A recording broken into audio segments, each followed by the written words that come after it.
5 o'clock, not according to the time on the clock in the room, but the official time is 5 o'clock.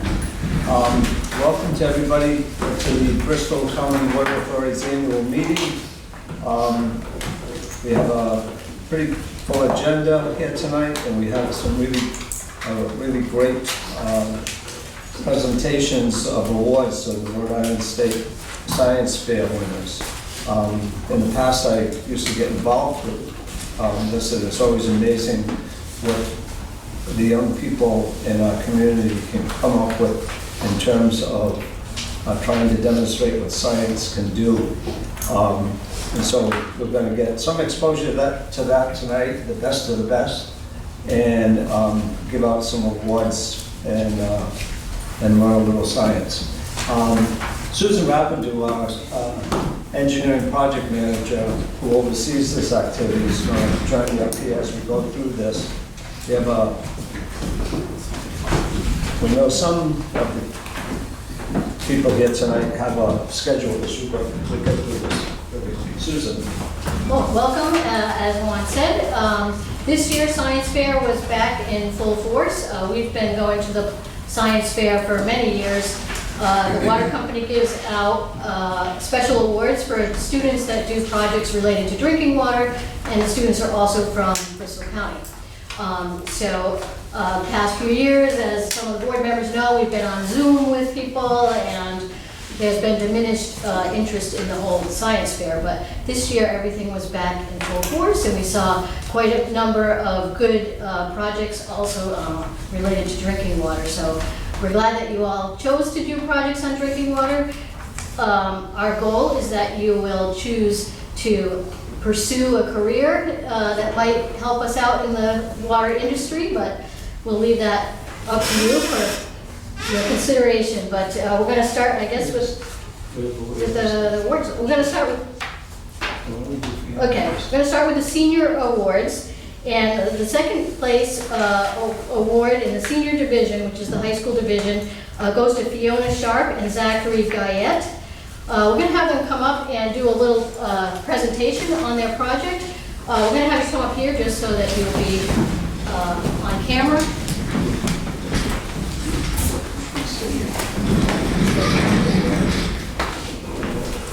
Maybe you can just give a short presentation on what the project was about and what your conclusions were.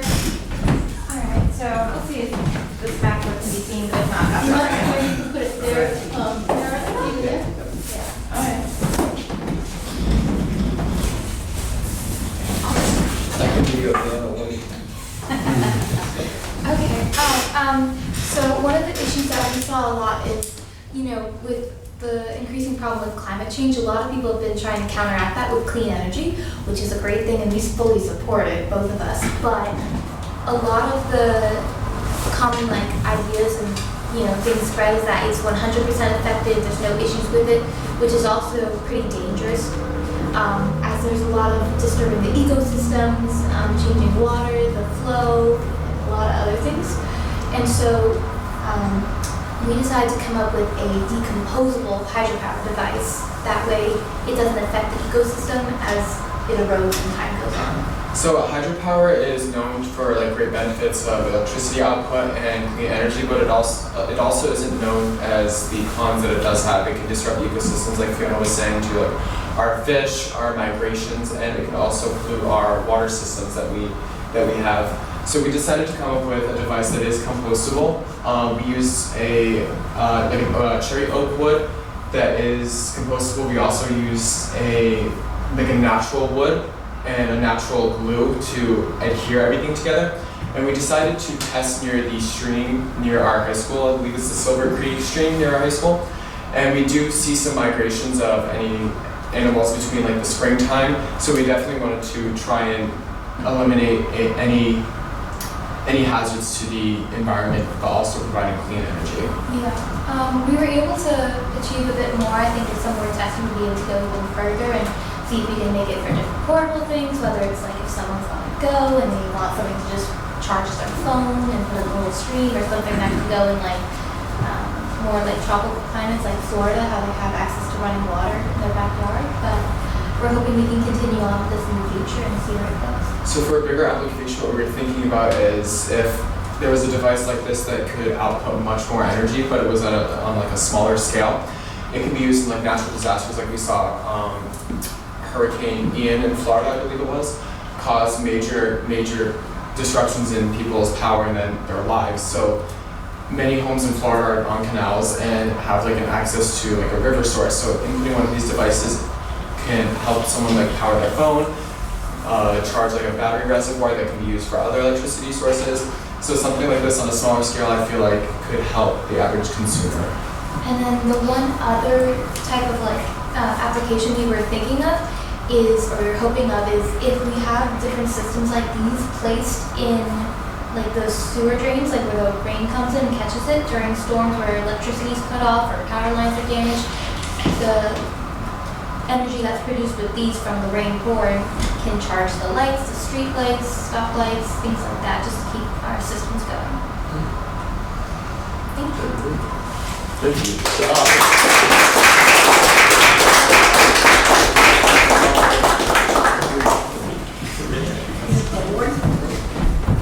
Don't leave yet.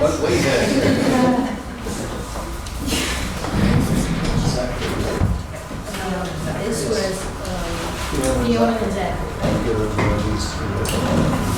These are very, very high quality water bottles. Okay, the certificate of recognition, some work and. And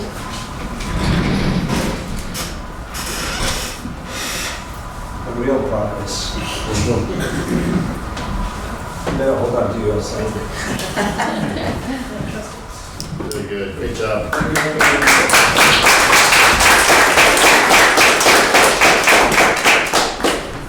and it doesn't say here. Yeah, okay. And so the first place senior award, also senior in high school, is Liam Reach, also from Mount Hope High School. And he's going to come up and tell us about his one.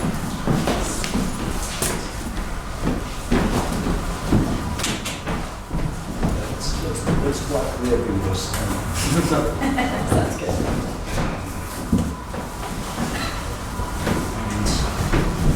This might be a little tricky to set up. Where do you want to see us do Wherever this? you feel comfortable.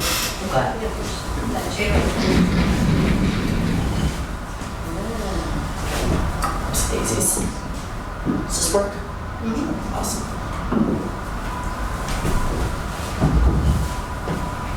I'm about to get a building.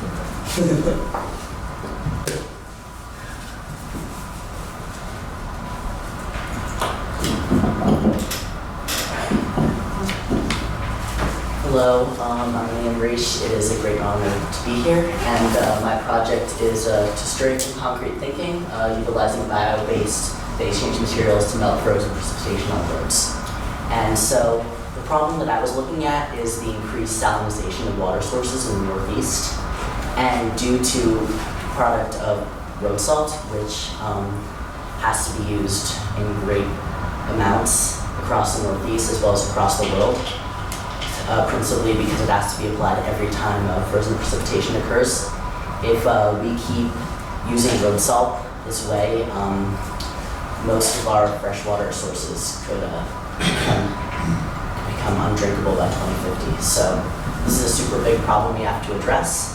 And when I was looking at how to address this problem, I came up on an article about how a group of Drexel researchers utilized phase change materials in place of road salt. So phase change materials are materials that when they change phases, such as from solid to liquid, they absorb or release a large amount of heat energy.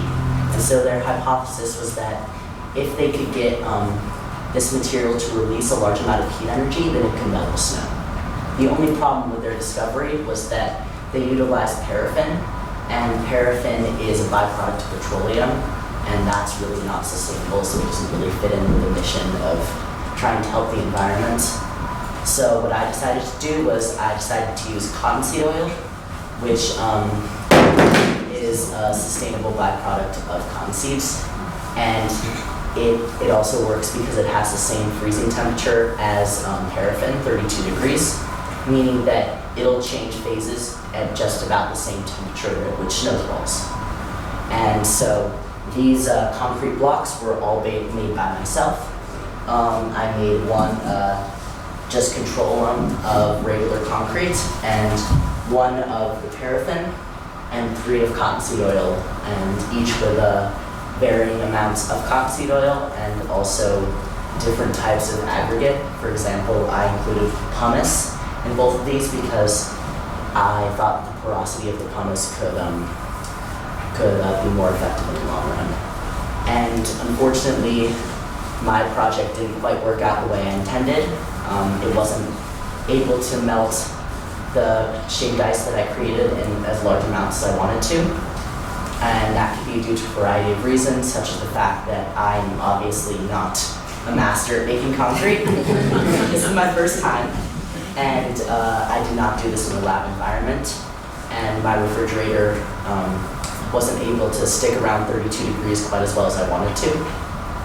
And I think that a lot of ways to offshoot or improve this project is to possibly try it on pavement, or try to do this in a more controlled setting because I saw through the research that I've done that this is possible. Because I did do a thing of paraffin and it didn't work, but in the article that I said, it said that it was possible. So if I can find environmentally friendly alternative to discovery, it could be really helpful. And the first place where I would want to use this, if I can make it successful, would be airport runways, because they need to be snow-free in the winter. Thank you.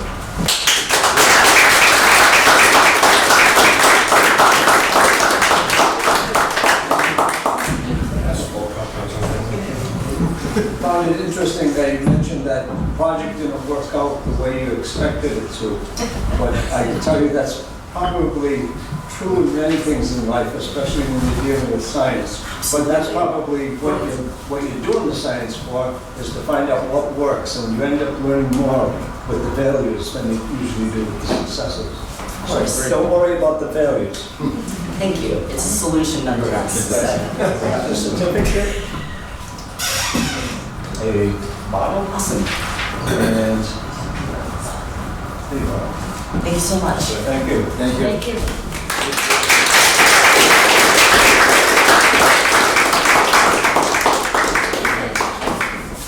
All right, now we also have 2 groups of students from the junior division, which is junior high school. The first group that got the second award are 2 students from Barrington Middle School, Lucy Crocker and Cassandra Finaro. Good. Come on up.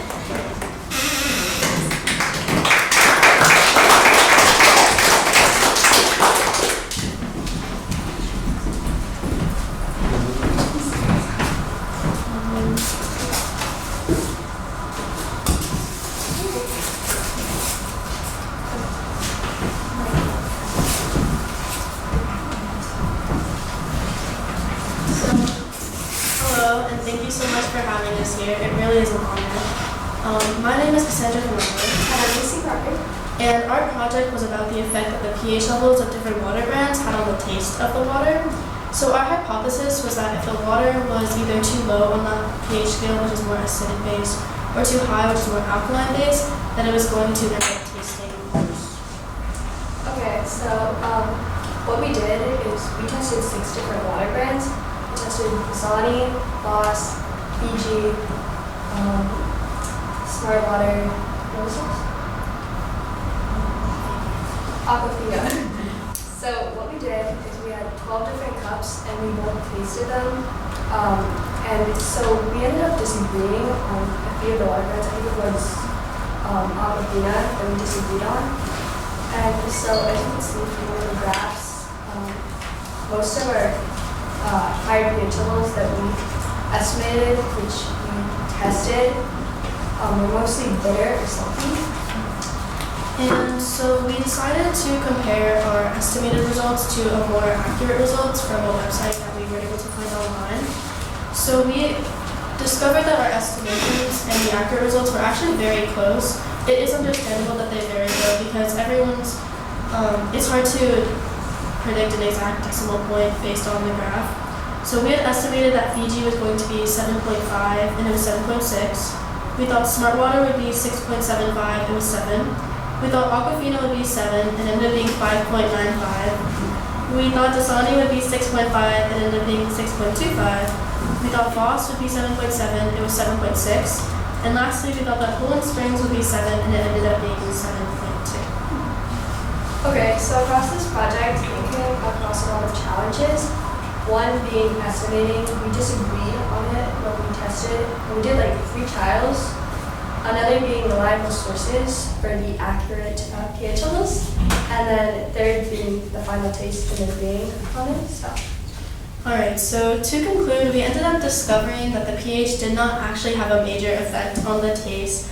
There was some slight correlation, such as the sweeter and saltier brands being more on the neutral side, but it is hard to tell because everybody has different tastes and opinions on how they think something tastes. And we decided that this was very important to research because if the water has either extremely low or extremely high pH levels, it could be bad for somebody's health. And so we did have some possible continuation ideas as well, such as how the price of the water affects the pH level, how the price affects the taste of the water, and also where the water is from and how that correlates with the pH of the water. Thank you for having us.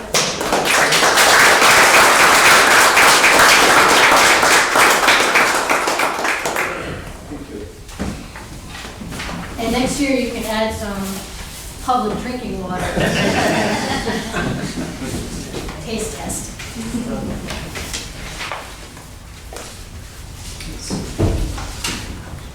That's something that we've done on occasion, that we've gone to environmental fairs and done blind taste tests to see if people like bottled water better than tap water.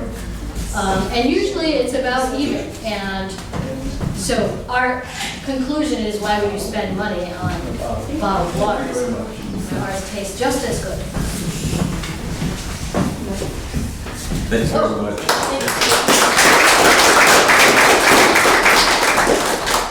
So last but not least, we have the first place winner in the junior division. Her name is Leah Ahmed, and she's from St. Luke's.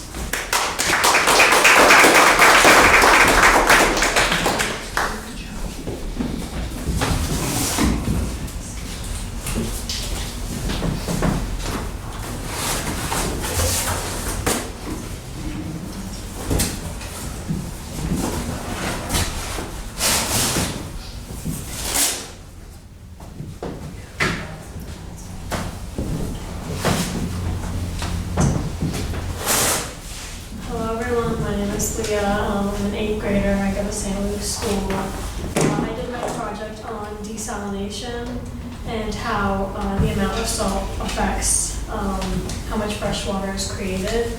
So my hypothesis was that the more salt added to water, the less production of fresh water. So desalination is the process of turning salt water into fresh water. I use passive desalination specifically, which is using the sunlight to turn salt water to fresh water. Instead of the sun, I used a heat lamp though because it was too cold in January and December to do that. So I did a total of 15 tests, or I recorded that many tests, and they were each 6 hours long. There were a few tests that were like completely out of the range. So the typical, it was like about, my results were all about the 60s, and there were some that I didn't count that were in like the 20s and 30s. So I just did that test again. So I started my test with a bowl, and each test I added 10 grams of salt. I started with 473 milliliters of water, which is 2 cups. And then in the picture, the reason the water is orange is just to show the difference between salt water and fresh water.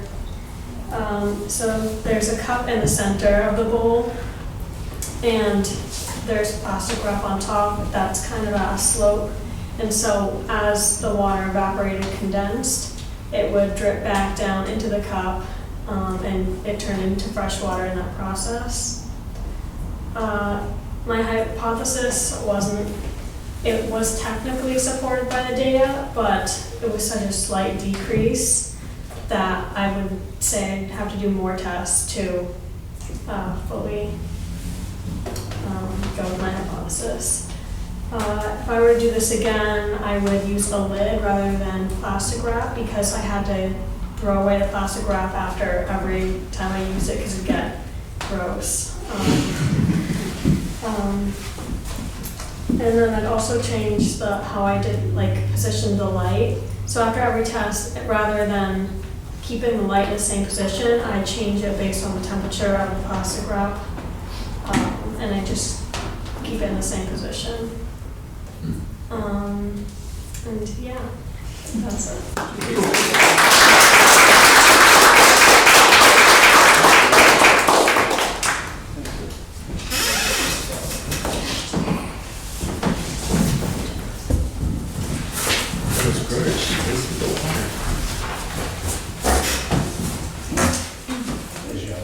Again, thank you to all the students, and again, we hope that you will continue with your research into drinking water, and hopefully we'll see you applying for jobs.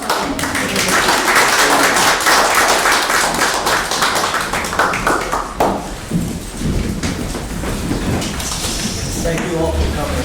Thank you for supporting each other.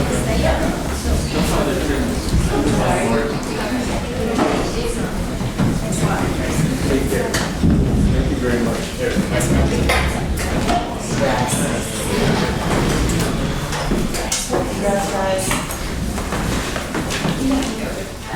Chasing the window. Thanks, guys.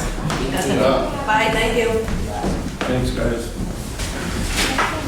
So I think that what came into my mind right away is a song by Crosby, Stills, Nash and Young, Teach Your Children. And it starts out, the verses go that you try to teach your children, but in the end of the song, it's the reverse, where the children are teaching the parents. And this is definitely the case here, where we all picked up something here today that we didn't know from our children. In any case, the next item on the annual meeting agenda is the nomination and election of officers. We have three positions that require election. It's the chair, the vice chair, and the treasury secretary. They have them in this order, and the first one is the chair. So I would ask if there are any nominations from the floor. Mr. Chairman, I think you've done an excellent job over the past several months, so I'd like to nominate Juan to be the chairman of the Bristol County Water Authority. Second. Are there any other nominations? Move the nominations be closed. Second. All in favor of the motion, say aye. Aye. Any opposed? No opposed? You did it to me again. I mean, thank you very much. You're welcome. I'm actually literally humbled by this, and I take this role very seriously, and I hope I can do as a good and better job as my predecessor. So thank you very much. The next position is for the vice chair of the Bristol County Water Authority. Do we have a nomination for that position? Chairman. John? Now that the chairman is from Bristol, the secretary treasurer is from Barrington, I think there should be a little light shed on Warren, and I'd like to place the name of Chris Stanley into vice chair. Is there a second? I'll second it. Are there any other nominations? I'd like to nominate Thomas Craig as vice chairman. Is there a second? I'll second. Okay. I'm going to turn to my esteemed attorney. How do we do this one-off election? Super ballot. Do we just... First candidate first, second candidate second. Okay. Thank you. Is there campaigning? The first candidate Let's see what you speak. was Chris Stanley, and I asked those in favor of electing Mr. Stanley as the vice chair of the authority, raise your right hand. One, two, three. I have 3 votes for Chris. And, okay, and those who are in favor of Tom Craig serving as the vice chair, raise your hand. 1, 2, 3, 4, 5. And I take my position as not voting unless there's a tie. But we'll get clarification on that in the future. It's not a tie, but you need 6 affirmative votes, 1 from each town. So we need 6 affirmative votes, and I vote for Tom Craig. That's correct. Okay, thank you. Mr. Chairman, I'd like to move that the selection of Tom Craig be made unanimous. Second. Okay. All in favor of the motion that it be made unanimous? Say aye. Aye. Okay, thank you. Now the last position is Treasury Secretary. Do we have a motion for a position of Treasury Secretary? Nominate Christopher Stanley. Second. Hopefully, Kevin's good. Are there any other motions? Why do I feel like I'm getting a job? You're getting 2 positions, that price of 1. Okay, there are no other nominations. All those in favor of Chris Stanley serving as the Treasurer Secretary, say aye. Aye. All opposed? None. Okay, thank you very much. Designation of committees appointment. The next, Mostly meeting minutes and. The next item on the agenda is designation of the committee's appointment of members and selection of committee chairs by the chairman. I'm not prepared to do that tonight, and that'll be done at the next meeting. And if we need a meeting in between, you'll find out that you're on a committee. Move to adjourn the annual meeting. Second. All in favor? Aye. Thank you very much.